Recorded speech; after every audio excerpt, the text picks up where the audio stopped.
Hello dear students, today we read the topic Birsa Munda. First I read the topic. Birsa Munda was born in a poor family in Bihar, now in Jharkhand. In 1875, his father Suguna Munda worked as a laborer. For a short time, Birsa studied in a school at Kotanga, but he could not continue his study because of poverty. From the very young age, he worked as a cowboy for a landlord. One day, the landlord saw Birsa reading a book, leaving the cows to graze on paddy field, so he removed Birsa from the job. Uh,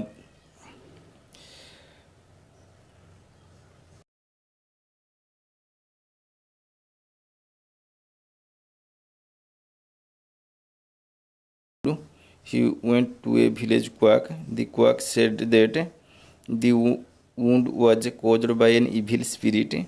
Birsa would have to sacrifice a goat to cure himself of his wound. Birsa did not do this. Instead, he told people not to believe in superstitions. His fight against superstitions turned into movement. He fought against cruel moneylenders and policemen. The number of Birsa's followers increased day by day. They fought against superstitions, cruel moneylenders, landlords, and policemen. Considering him as a threat, the British government joined hands with the moneylenders and landlords. Small battles were fought between the government and followers of Birsa. In one battle of Khunti, the British police force was defeated.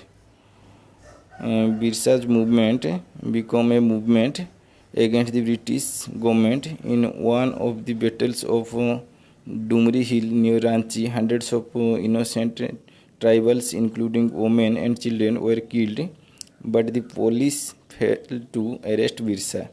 For about 4 years, Birsa continued his fight against the government without getting arrested.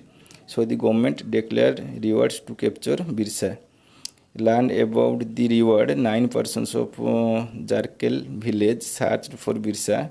One day, deep at night, they captured Birsa while he was sleeping inside a small hut in a forest. By that time, Birsa was tired of running from place to place and was not in good health. He was handed over to the police at Ranchi, where hundreds of his followers gathered. While he was taken to the prison, he told to his followers in tearful eyes, "Do not feel disappointed. Do not think I am running away, leaving you behind. Do not think our fight has come to an end. We will continue our fight till we die." Later, it was said that Birsa died of cholera in Ranchi jail on 13th May 1900.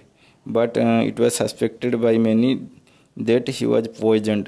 Thus ended the life of the greatest of tribal heroes. Birsa died more than 100 years ago, but he still lives in our memory. The government of India and many state governments have named many institutes such as Birsa Munda Airport, Birsa Institute of Technical Education, etc. after him. A university, Birsa Agriculture University, is named after him. The government of India has also produced a documentary film on Birsa Munda. That's all. In another video, I clarify the topic to you and everyone understand it better. For today's topic, I think you practice the reading of the topic better. If you try to read the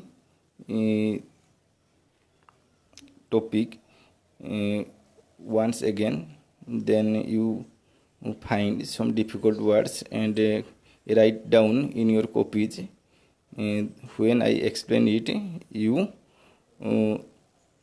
write down the meaning of the words in your copy and practice it